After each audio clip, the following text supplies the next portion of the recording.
The auction hall's environmental controls hummed softly, a stark contrast to the cacophony of mockery that filled the space. Holographic displays flickered with the horizon schematics, a visual testament to decades of neglect and industrial decay. Jack Harper stood motionless, his weathered flight jacket bearing patches from a dozen failed expeditions, each one a reminder of his reputation as an outsider. The ship before him looked like something dragged from the deepest scrapyards of human space. Massive hull plates showed signs of multiple patch jobs, some so old they had oxidized into a constellation of rust and memory. Navigation arrays hung like broken limbs, their once pristine sensors now clouded and damaged.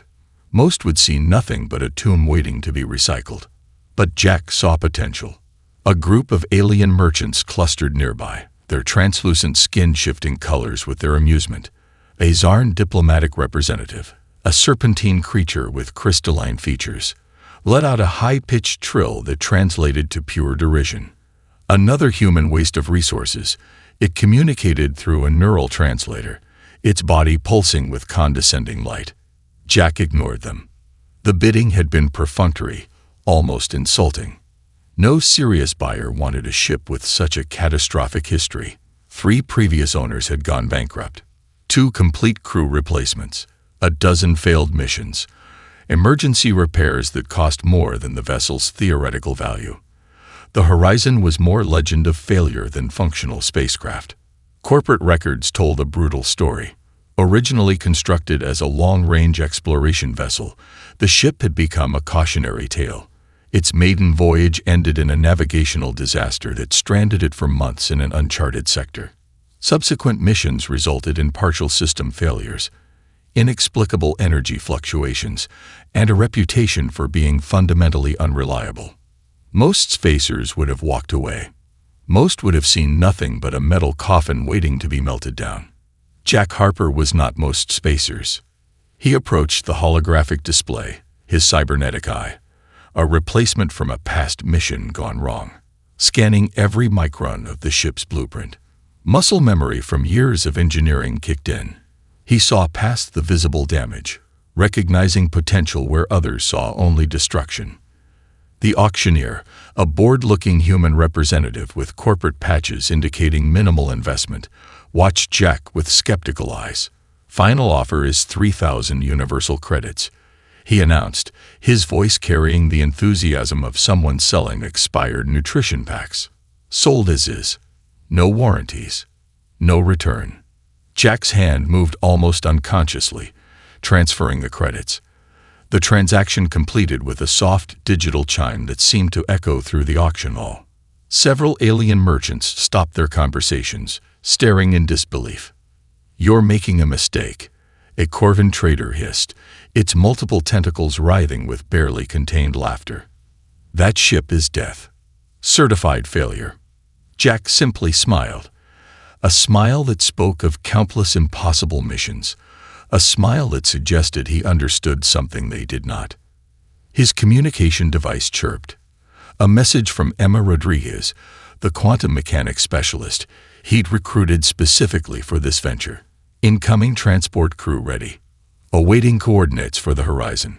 The ship represented more than just a potential mission. It was a statement. A challenge to every bureaucratic system that had written off human innovation. Each dent, each damaged system was an opportunity, not a limitation. As Jack walked away from the auction platform, the holographic schematics of the Horizon followed him. Alien merchants continued their mockery. Corporate representatives shook their heads in dismissal, but something was different now. The ship had found its captain, and nothing would ever be the same. Whispers followed Jack, rumors of his previous missions, tales of technological innovations that defied standard operational protocols. He wasn't just buying a ship, he was preparing for a revolution. The Horizon waited in orbital dock, a sleeping giant of potential, rust-covered, damaged, forgotten.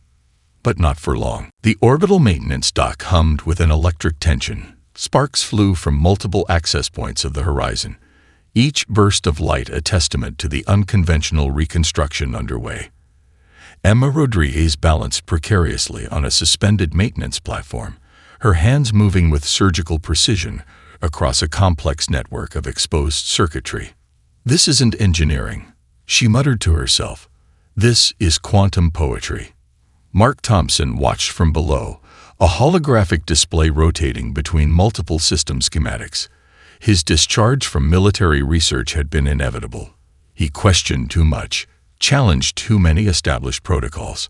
Now those same qualities made him invaluable to Jack Harper's impossible mission. The ship's original systems were a nightmare of outdated technology. Quantum processors that predated the current galactic standard fought against modern interface protocols. Cooling systems designed for environments that no longer existed. Power conduits that leaked energy like an old water pipe. Most engineers would have recommended complete replacement. Jack Harper recommended complete reimagination.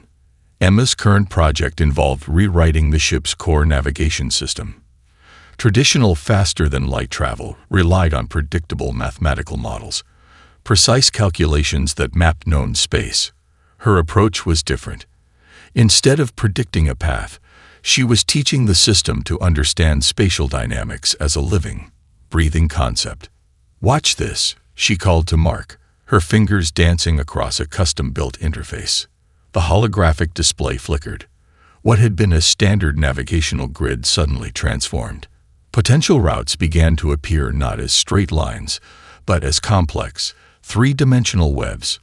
Each potential path pulsed with probability, showing multiple trajectories simultaneously. Mark let out a low whistle.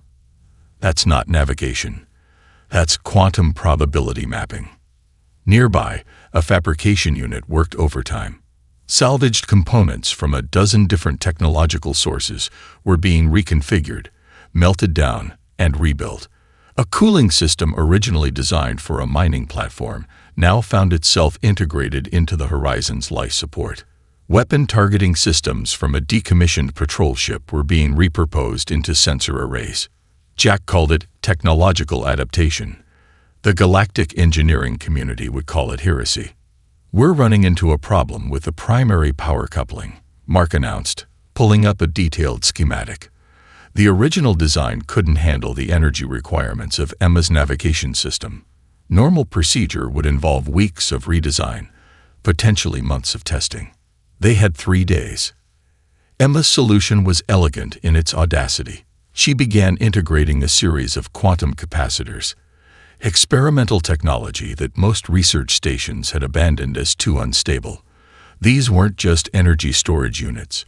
They were dynamic energy translation devices that could understand and redistribute power more efficiently than any existing system.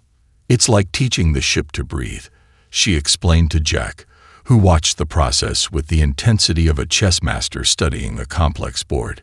Not just move energy, but adaptive energy. The fabrication units worked nonstop. Robotic arms moved with a precision that seemed almost sentient, welding, cutting, reshaping. What had once been a linear process of ship construction had become something more, a dynamic, evolving system. Mark discovered an old communications array buried deep within the ship's original systems. Most would have discarded it. He saw potential. By the time he was finished, the array would be capable of communication methods that most galactic civilizations hadn't even theorized. Jack watched, listened, guided. Each team member brought something unique. Emma's quantum mechanics, Mark's systems engineering, Jack's vision of what could be, rather than what was supposed to be. The Horizon was more than a ship being repaired. It was being reborn. Alien maintenance workers who passed by would stop, stare, and quickly move on. The work happening here defied everything they understood about spacecraft engineering. Protocols were being shattered. Established design philosophies were being challenged. As night cycle began, and the orbital dock's artificial lighting shifted to low-intensity mode, the ship continued to transform. Sparks of possibility. Webs of potential. A vessel being rewritten not just in its physical form, but in its very potential. Jack stood back, watching the controlled chaos. Something extraordinary was emerging. something that would change everything. The void of space stretched endless and black, punctuated by the soft pulse of the Horizon's newly modified systems. Jack Harper sat in the command chair, his fingers hovering just above the adaptive interface that Emma had painstakingly designed. Mark stood at the sensor station, his eyes flickering between multiple holographic displays. "Incoming signature," Mark announced, his voice calm despite the tension. "Looks like a standard pirate intercept pattern." The approaching vessel was a nightmare of weaponry, a heavily modified raider-class ship that had terrorized the Outer Rim trade routes for years. Its hull gleamed with stolen adaptive plating, weapon ports that could reconfigure faster than most defense systems could track. The pirates' reputation was simple. Nothing escaped, nothing survived. They had never met the Horizon. Emma's quantum navigation system came alive. What appeared to be a simple approach became a complex dance of probability. The ship didn't just move. It existed in multiple potential positions simultaneously, a quantum nightmare for any targeting system. "They're locking weapons," Mark reported, a hint of excitement bleeding through his professional tone. Jack allowed himself a small smile. Let them try. The pirate ship's weapon systems were state-of-the-art. Plasma cannons that could punch through military-grade shielding. Quantum disruptors that could tear apart molecular structures. Advanced tracking systems that had never failed to acquire a target. They failed now. The Horizon seemed to ripple, not a physical movement, but a fundamental shift in spatial perception. Emma's modifications meant the ship wasn't just dodging. It was rewriting the very mathematical equations of pursuit. Weapon locks dissolved. Tracking systems went haywire. "Targeting sequence initiated," Mark called out. But this was no traditional targeting. The weapons Mark had cobbled together were as unconventional as the ship itself. Experimental energy dispersal systems, weapon arrays that could redistribute incoming energy instead of simply blocking it. The first volley from the pirate ship should have been devastating. Instead, the energy seemed to flow around the Horizon, like water splitting around a stone in a river. Jack's voice was calm. "Emma, show them what we can do." The quantum navigation system transformed from defensive to offensive. The ship didn't just move. It existed in multiple potential attack vectors simultaneously. To the pirate ship's sensors, it looked like dozens of vessels were attacking from impossible angles. One moment the Horizon was 3 astronomical units away. The next, it was close enough to read the serial numbers on the pirate ship's hull. Weapon systems that Mark had modified struck with surgical precision. Not destruction, deconstruction. Energy systems were carefully dismantled. Weapon ports were neutralized without massive explosions. It was less a battle and more a precise medical procedure. The pirate captain, a veteran of hundreds of successful raids, could only watch in horror. This wasn't just a ship. This was something else entirely. Communication systems crackled to life. The pirate captain's transmission was a mixture of fear and disbelief. "What are you?" "This is impossible." Jack's response was simple. Just a ship, doing what ships do. Within 17 minutes, the entire encounter was over. No massive explosions, no dramatic destruction.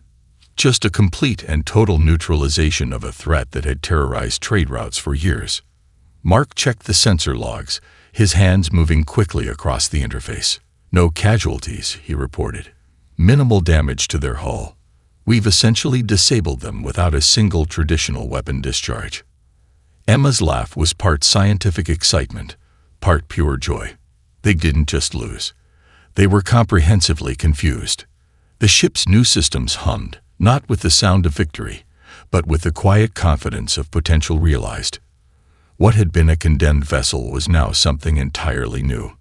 Jack looked out at the starfield. This was more than a successful mission. This was a statement. Humanity wasn't just catching up to galactic technology. They were rewriting its fundamental understanding. As they plotted their next course, the disabled pirate ship drifted silently behind them, a warning and a promise of what was to come. The laboratory module of the Horizon pulsed with an otherworldly energy.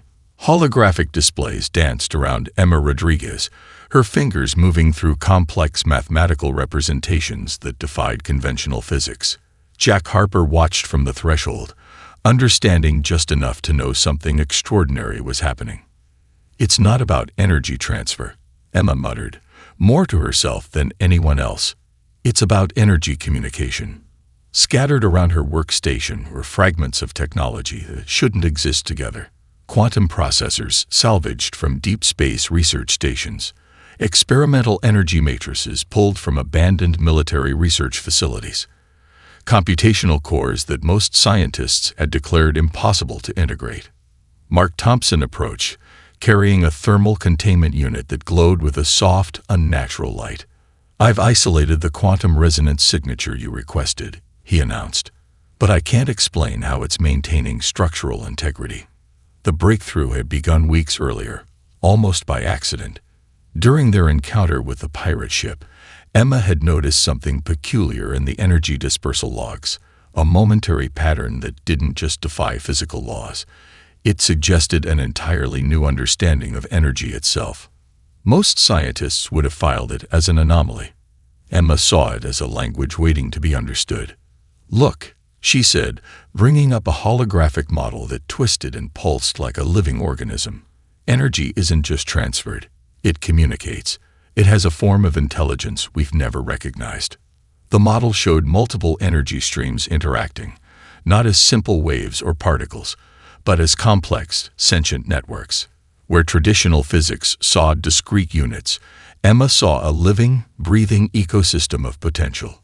Jack understood the practical implications. "Can we weaponize this?" Emma's laugh was sharp, scientific. "Weaponize? We're talking about rewriting the fundamental understanding of universal energy. This isn't about destruction. This is about communication." The computational cores began to pulse in synchronization. Mark watched in fascination as the equipment seemed to breathe, expanding and contracting with a rhythm that shouldn't be possible. "The energy matrices are creating their own communication protocol," Mark observed. "They're not just processing. They're negotiating." Jack moved closer to the holographic display. What looked like chaotic energy streams began to reveal intricate patterns, like watching a foreign language slowly transform into comprehensible communication. Emma's breakthrough challenged everything. Energy wasn't just a resource to be managed. It was a living system to be understood. "Traditional faster-than-light travel," she explained, "relies on brute force. We punch through space-time. But what if we could negotiate with space-time instead?" The implications were staggering. Faster-than-light travel that didn't require massive energy expenditure. Communication systems that could potentially bridge impossible distances. Defensive capabilities that didn't just block energy, but understood and redirected it. Mark brought up historical research logs.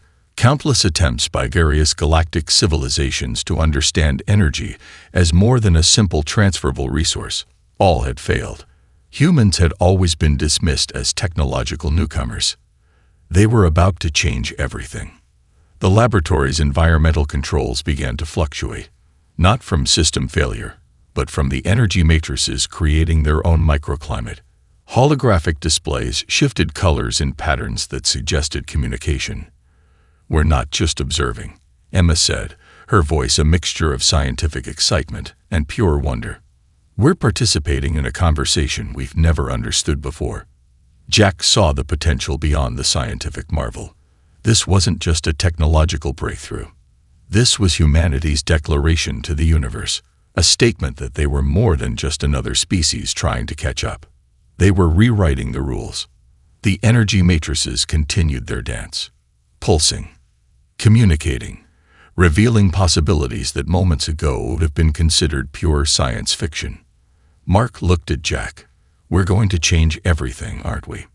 Jack's smile was quiet, confident. "We already have." The Galactic Confederation's central chamber looked like a museum of bureaucratic excess. Holographic displays stretched across marble-like walls, representing hundreds of alien civilizations. Delegates from a dozen different star systems sat in tiered seating, their bodies a kaleidoscope of biological diversity. At the center of the controversy, one human ship, the Horizon. Ambassador Helena Reyes stood alone at the diplomatic podium. Her slate-gray uniform bore no decorations, no medals, just the simple patch of human deep space exploration. Around her, the chamber buzzed with a mixture of contempt and growing unease. The Corvin representative, a crystalline being that shifted colors with emotional states, spoke first. Its translation matrix carried a tone of pure condescension. The human vessel represents an unprecedented threat to galactic stability. Their technological innovations defy every established protocol of interstellar engagement. A Zarn diplomat added, its serpentine form undulating with agitation. Uncontrolled technological development is a direct violation of the Confederation's technological limitation protocols. Helena's response was calm, measured. We're not seeking permission. We're presenting a capability. The fundamental problem was simple. The Horizon's recent demonstrations had exposed a terrifying truth to the galactic community. Humanity wasn't just catching up. They were leapfrogging entire centuries of technological development. The energy communication breakthrough that Emma Rodriguez had discovered wasn't just a scientific curiosity. It was a complete reimagining of universal physics. Classified reports circulated secretly among the delegates. The encounter with the pirate ship. The quantum navigation system that seemed to exist in multiple spatial realities simultaneously. Energy systems that didn't just transfer power, they negotiated with it. Mark Thompson's technical reports had been deliberately designed to be both precise and incomprehensible. Each page was a mathematical labyrinth that would take years to fully decode. We recommend immediate quarantine of the vessel, the Corvin representative continued. The potential for destabilization is extreme. Helena's smile was razor-sharp. Quarantine implies we're asking for permission. Behind her, a classified video began to play. Footage from the Horizon's recent missions, not just the pirate encounter, but a series of technological demonstrations that rewrote understanding of space travel, energy management, and communication. The chamber went silent. Political maneuvering attempted to mask growing fear. The Galactic Confederation had maintained technological equilibrium for centuries. Species were allowed to develop, but within carefully controlled parameters. Humanity had always been considered a minor player, a civilization still learning the basic rules. Now those rules were being completely rewritten. Jack Harper's name was whispered like a curse. The captain who had transformed a condemned ship into something that terrified the most advanced civilizations in known space. The Zarn diplomat's translation matrix flickered. Your technological approach violates. Helena cut him off. We're not violating anything. We're expanding possibilities. Behind the diplomatic posturing, real conversations were happening. Military strategists quietly reviewed the Horizon's capabilities. Scientific research teams began requesting access to the technical reports. Corporate interests saw potential for massive technological shifts. The Corvin representative's color shifted from diplomatic blue to an aggressive red. This is a declaration of technological warfare. Helena's response was chilling in its simplicity. No, this is an invitation. The underlying message was clear. Humanity wasn't asking to join the galactic community. They were redefining what that community could be. Political tension stretched like a quantum probability wave, each moment pregnant with potential conflict, each diplomatic exchange a delicate dance between fear and fascination. The Horizon represented more than a ship. It was a statement, a declaration that humanity's potential wasn't limited by previous expectations. As the diplomatic session continued, one thing became abundantly clear. Nothing would ever be the same again. The first signs of the invasion appeared as a mathematical anomaly. Distant star systems began to go dark. Not destroyed, not conquered, simply erased. Sensor logs showed impossible patterns of spatial dissolution that defied every known form of warfare. Entire planetary systems vanished without a trace, leaving behind nothing but quantum echoes and mathematical impossibilities. Jack Harper studied the incoming data with a surgeon's precision. Emma Rodriguez stood beside him, her fingers dancing across holographic displays that showed the invasion's progression. "This isn't a conventional attack," she muttered. "This is systematic deletion." The invading force had no known origin, no clear communication protocols. They weren't conquering. They were systematically removing entire sections of galactic space as if erasing lines from a complex equation. Mark Thompson's voice crackled through the communication system. He was monitoring long-range sensor arrays from a secondary station. "Galactic defense networks are useless. Their strategies rely on predictable invasion patterns. This is something else entirely."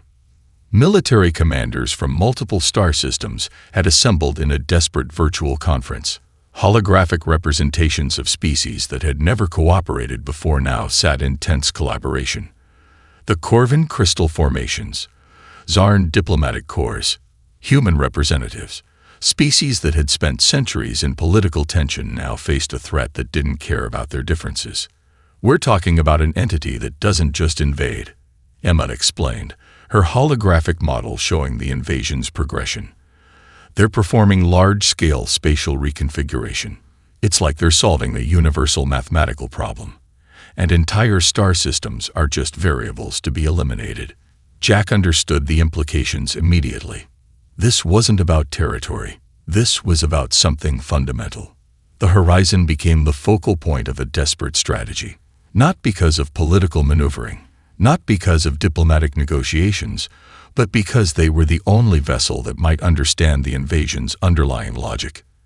Emma's quantum navigation system and energy communication breakthrough suddenly became more than a scientific curiosity. They were humanity's best hope. "We can't fight them," Mark said, reviewing the sensor logs.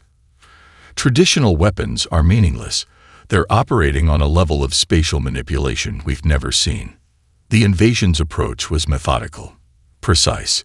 Each removed star system followed a complex mathematical progression that suggested intelligence beyond biological understanding. Entire civilizations were being processed like complex computational problems. Jack looked at Emma. "Can we communicate with them?" Her response was both scientific and philosophical. "Communication implies mutual understanding. This feels more like a universal algorithm solving itself." The Galactic Confederation's military strategies crumbled. Entire battle fleets were dispatched and simply vanished. Not destroyed, not conquered, simply removed from existence. Humanity's most advanced vessels looked like children's toys against this threat. The horizon became the last hope, not through massive weaponry, not through conventional defense strategies, but through a fundamental understanding of energy and spatial dynamics that no other civilization had conceived. Emma's breakthrough suddenly made sense. The energy communication system wasn't just a scientific curiosity. It was a potential key to understanding a threat that operated beyond traditional dimensional constraints. "They're solving a problem," she said suddenly. "And we're part of that problem." Jack's hand moved to the ship's primary control interface. "Then we're going to change the equation." The invasion's mathematical progression continued. Star systems vanished. Entire civilizations were reduced to quantum echoes. Traditional defense was impossible, but the horizon was anything but traditional. As the first wave of the invasion approached the galactic core, one ship stood ready, not with weapons, not with traditional defense systems, with understanding. The universe held its breath. Space folded around the horizon like origami made of starlight and quantum possibilities. Emma Rodriguez's fingers moved across the control interface, her movements less like operating machinery and more like conducting a complex symphony. Each gesture was a mathematical proposition, each command a negotiation with the fundamental laws of reality. "We're not fighting," she said quietly. "We're communicating." The invasion force approached, a massive computational wave that consumed entire star systems. Traditional sensors would have shown nothing.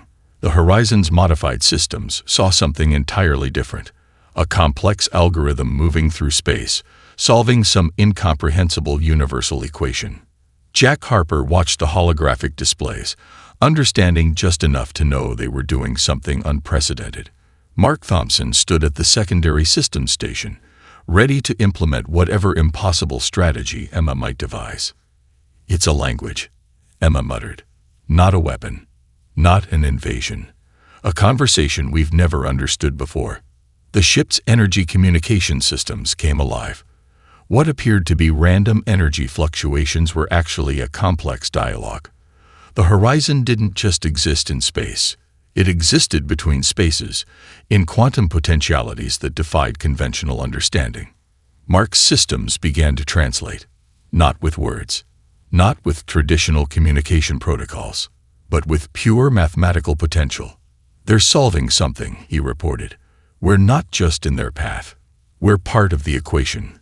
The invasion force, a massive computational wave that had consumed countless star systems, suddenly paused. For the first time in its progression, something had caught its attention. The horizon wasn't just resisting. It was responding. Emma's breakthrough became clear in that moment. Energy wasn't just a resource to be managed. It was a language to be understood. The ship wasn't just a vessel. It was a translator, a bridge between incomprehensible computational processes. "We're negotiating," Jack said, understanding dawning in his voice. "Not fighting. Negotiating." The space around the horizon began to shimmer, not with weapons, not with traditional defensive systems, but with pure potential. Mathematical propositions that suggested alternative solutions to whatever universal problem the invasion force was solving. Entire star systems that had been previously deleted began to flicker back into existence, not restored, reimagined. The invasion force, whatever incomprehensible intelligence drove it, seemed to pause, reconsider, communicate. Emma's systems were performing calculations that would have taken traditional supercomputers millennia to process. Each moment was a complex negotiation, each second a potential resolution to a problem larger than any single civilization could comprehend. "We're not just defending," Emma explained, her voice a mixture of scientific excitement and pure wonder. "We're proposing an alternative solution." Mark's systems captured something extraordinary. The invasion wasn't destruction. It was problem-solving on a universal scale, and the horizon had just offered a different approach. Jack understood the magnitude of what was happening. This wasn't a battle. This was a conversation happening at the fundamental level of universal computation. The space around them became a living mathematical proof. Potential futures flickered in and out of existence. Star systems that had been erased began to reconstruct themselves, not as they were, but as they could be. "They're listening," Mark said, wonder in his voice. The invasion force, the computational wave that had consumed entire sections of the galaxy, began to change.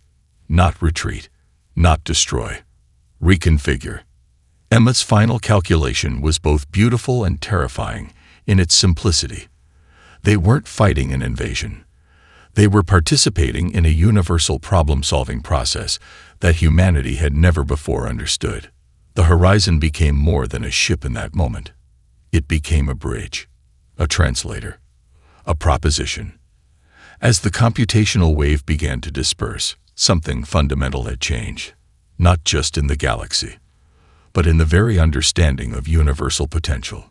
Jack looked at Emma, at Mark, at the ship that had been written off as a failure. They had just changed everything. The conference hall stretched beneath a holographic dome that reflected the entire known galaxy. Delegates from hundreds of civilizations sat in stunned silence, watching the comprehensive report of the Horizon's encounter with the computational invasion force. Jack Harper stood at the center of the chamber, looking less like a conquering hero and more like a professor about to explain a complicated theorem. Emma Rodriguez and Mark Thompson flanked him, their presence a testament to the impossible journey they had undertaken. "We didn't defeat an invasion," Jack explained, his voice calm and measured. "We engaged in a dialogue that no one thought was possible." The aftermath of the encounter had rewritten fundamental understanding of universal communication. Star systems that had been deleted now existed in transformed states, Not restored to their previous conditions, but reimagined with potential scientists were still struggling to comprehend. The Corvin diplomatic representative, once the most vocal critic of human technological development, now shifted with a color pattern that suggested profound respect. Its translation matrix carried a tone of genuine wonder. You did not just defend. You communicated. Emma's breakthrough had become more than a scientific discovery. It was a philosophical revolution. Mark's detailed reports revealed the true nature of the encounter. The invasion wasn't an attack. It was a computational process solving a problem so vast that entire star systems were merely variables in an incomprehensible equation. The Horizon hadn't fought. It had proposed an alternative solution. "We're not special," Emma said during the presentation. "We just listened differently." Technological research centers across multiple star systems began studying the Horizon's modified systems. What had once been considered impossible was now a blueprint for understanding. The ship that had been sold as scrap metal had become the most significant technological artifact in galactic history. Classified reports circulated through diplomatic channels. The energy communication systems developed by the human team represented a fundamental shift in understanding universal interaction. No longer was technology about force or conquest. It was about communication. Jack looked at the assembled delegates. "We're not here to prove humanity's superiority. We're here to demonstrate our capacity for understanding." Mark's technical demonstrations showed how the Horizon's systems could be adapted, not as weapons, not as defensive tools, but as communication bridges between different forms of intelligence. The Zarn Diplomatic Corps, which had previously dismissed humanity as technological newcomers, now requested comprehensive technical exchanges. Scientific research partnerships that would have been unimaginable months earlier were being negotiated in real time. "Your vessel did not just save star systems," a representative from a crystalline civilization announced. "It demonstrated a form of intelligence beyond conventional understanding." Emma's quantum navigation system had become a case study in scientific innovation. Universities across multiple star systems began developing courses around the principles she had discovered. The idea that energy could be a form of communication was transforming scientific understanding. The Horizon itself became more than a ship. It was a symbol of potential. Jack understood the deeper implication. This wasn't about technological superiority. This was about showing that understanding was the most powerful tool any civilization could develop. Classified military reports told a different story. The computational invasion force, whatever intelligence had driven it, had been fundamentally changed by the encounter. Not defeated, not destroyed, transformed. "We proposed an alternative," Emma explained during a closed-session technical review. And they listened. The galactic community was fundamentally changed. Technological development was no longer about competition. It was about communication, about understanding. Mark's final report captured the essence of their journey: a condemned ship, a team of outsiders, an encounter that rewrote fundamental understanding of universal interaction. As the conference concluded, Jack looked at Emma and Mark. They had started with a ship everyone had written off as a failure. They had ended by changing everything. The universe would never be the same, and they were just getting started.